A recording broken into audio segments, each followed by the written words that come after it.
पचने के बाद कुछ खून बनता है और कुछ पखाना वगैरह बन जाता है, कुछ पेशाब बन जाता है, लेकिन फिर भी बच्चे को नहीं रखा, अल्लाह ताला ने महफूज रखा। कितने दिनों तक? 9 महीने तक आपको अल्लाह ने खिलाया माँ के पेट में। अब आप दुनिया में पैदा हुए, दुनिया में आए, माँ के पेट में जब तक बच्चा था कोई परेशानी नहीं थी, वहाँ पर कोई हवा नहीं पहुँचती थी, खराब हवा, पछुआ हवा, पूर्वा हवा, कोई फ्लू नहीं पहुँचता था कि बर्ड फ्लू हो जाए या आपको बुखार हो जाए या आपको कोरोना हो जाए, कोई बीमारी वहाँ पहुँच ही नहीं सकती थी। बात समझ में आई? अब आप दुनिया में आए हैं, आपका बदन बहुत नाजुक है, बहुत कमज़ोर है, कोई भी तेज़ हवा चलेगी तो आप जल जाएंगे, ठंडी हवा चलेगी तो आप ठिठुर जाएंगे। लेकिन अल्लाह ने क्या किया? आपको वैक्सीन पिला दिया। वैक्सीन जानते हैं ना? अभी कोरोना में वैक्सीन और बूस्टर लगाए ना बहुत सारे लोग। उसका क्या काम है? उसका काम है आपके बदन में कुव्वत पैदा करे कि वो बीमारी अगर आए तो आपके ऊपर असरअंदाज ना हो, आप उसे हटा दे, आप उसे बर्दाश्त कर ले। वैक्सीन का यही काम है।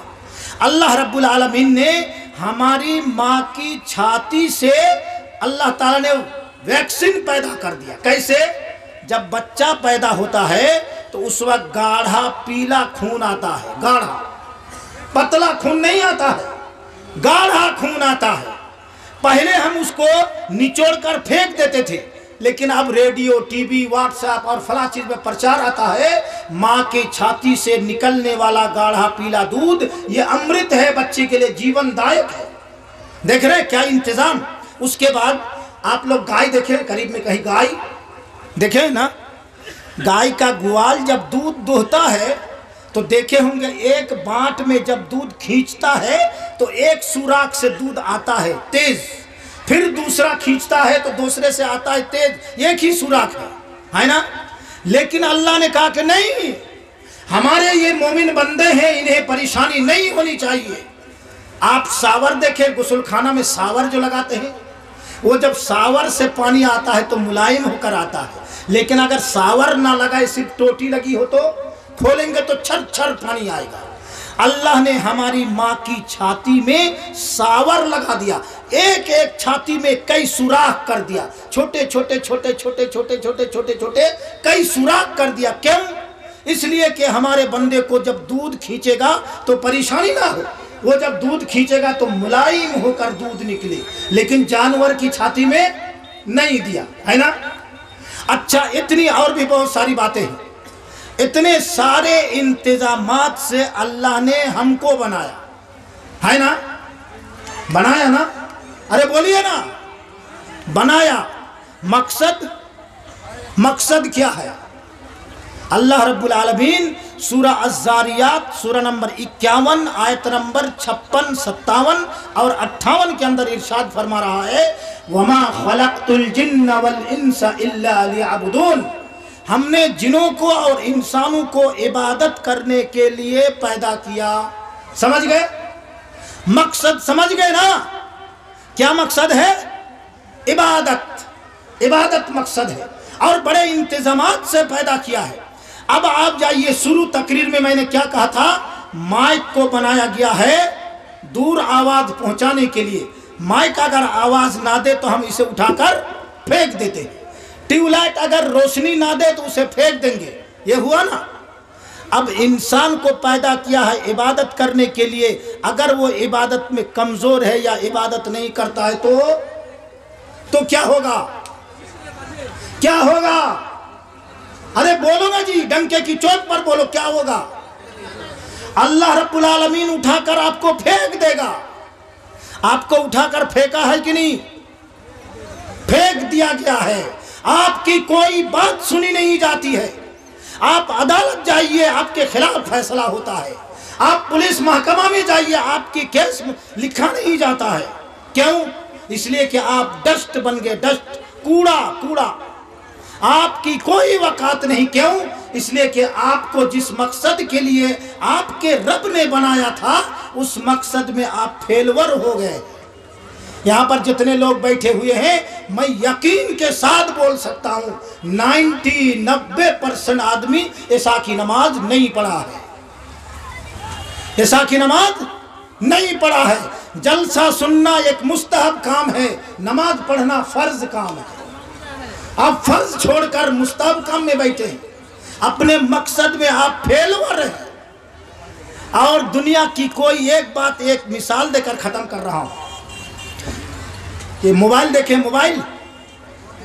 موبائل دیکھیں نا، موبائل کو 60 کی دہائی میں امریکہ کے ایک سائنٹسٹ نے بنایا فون، وہ لینڈ لائن والا جو تار والا ہوتا ہے۔ ہاں ہیلو، کس لیے؟ تاکہ ایک دوسرے سے بات کرے۔ پھر دھیرے دھیرے 2-4-5 سال کے بعد چھوٹا سا موبائل بنایا۔ کیا مقصد ہے؟ مقصد بات کرنا، کمیونیکیشن، ایک دوسرے سے کانٹیکٹ، یہ مقصد ہے۔ اب موبائل بڑھتے بڑھتے بڑھتے بڑھتے بڑا موبائل ہو گیا، ملٹی میڈیا موبائل بن گیا ہے نا، لیکن موبائل نے اپنے بنانے والے کے مقصد کو نہیں بھولا ہے، موبائل نے نہیں بھولا ہے۔ کیسے؟ اب میں مفتی نور الہدا مثال کے طور پر سمجھانے کے لیے میں سمجھا رہا ہوں۔ ارے جلدی نکلو یار، اچھا چلیے یہ نہیں نکل رہا ہے تو نہیں نکلنے دیجیے۔ مثال کے طور پر موبائل میں تقریر آ رہی ہے، یہ میری تقریر یوٹیوب میں۔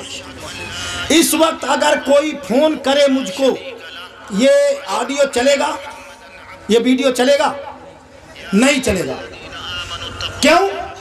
موبائل جانتا ہے کہ ہمارے بنانے والے نے ہمیں بنایا ہے بات کرنے کے لیے، تو جس وقت بات ہوگی اس وقت کوئی کام نہیں ہوگا۔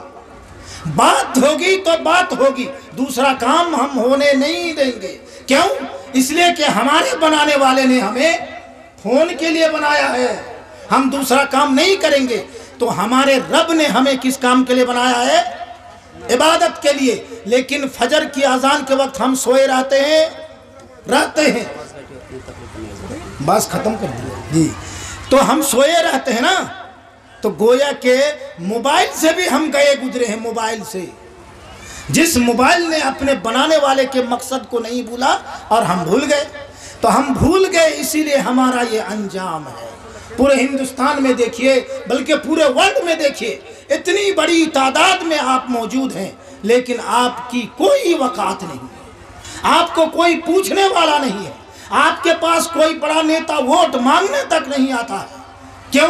اس لیے کہ ان کے پاس جائیں گے تو ہم ہار جائیں گے۔ بات سمجھ میں آئی؟ تو میرے بھائیوں، میری تقریر کا ماحصل 2 منٹ میں کیا کہ اگر عزت چاہیے، صحیح سے اگر رہنے کی ضرورت ہے آپ کو، تو اللہ رب العالمین کی عبادت میں لگ جائیے، تو پھر آپ کی عزت ہوگی۔ اور اگر نہیں ہوگی تو پھر کوڑا بننے کے لیے تیار ہو جائیے۔ کوڑا کرکٹ جھائی ٹون آپ کو پھینک دیا جائے گا، کوئی نہیں پوچھے گا۔ اللہ رب العالمین سے دعا ہے کہ پروردگار عالم ہمیں اور آپ کو نیک اعمال کرنے کی قوت اور توفیق عطا فرمائے۔ اللہ رب العالمین ہمیں جب تک زندہ رکھے ایمان کے ساتھ رکھے، اور خاتمہ ہو تو ایمان کے ساتھ ہو۔ اور ہم میں سے جو بیمار ہیں اللہ تعالیٰ انہیں شفائے کامل اور عاجل عطا فرمائے، اور جو صحت یاب ہے اللہ تعالیٰ ان کی صحت کو برقرار رکھے، اور ہم میں سے جو دنیا سے چلے گئے ہیں اللہ تعالیٰ ان کی برزخی زندگی کو آرام دہ بنائے، ان کی قبروں کو روشن کر دے، اللہ تعالیٰ ان کے نیک اعمال کو قبول کر لے اور ان کے گناہوں کو معاف کر دے۔ اقول قولی ھذا واستغفر اللہ لی ولکم ولسائر المسلمین فاستغفروہ انہ ھو الغفور الرحیم۔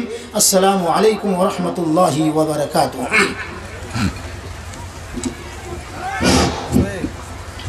جزاک اللہ خیرا واحسن الجزاء۔ یہ تھے ہمارے حضرت مفتی نور الہدا صاحب، جو بنارس کی سرزمین سے تشریف لائے تھے۔ گرچہ ان کے ساتھ بہت سی پریشانیاں تھیں، لیکن آپ کی محبت نے ان کو کھینچ کر اس سرزمین تک لائی۔ میں ان کا بہت زیادہ شکر گزار ہوں کہ انہوں نے اتنی شاندار اور جاندار تقریر فرمائی کہ اگر ہم ان کی تقریر کے اوپر مطابق زندگی گزاریں گے تو انشاءاللہ ثم انشاءاللہ ہم کامیاب ہو جائیں گے۔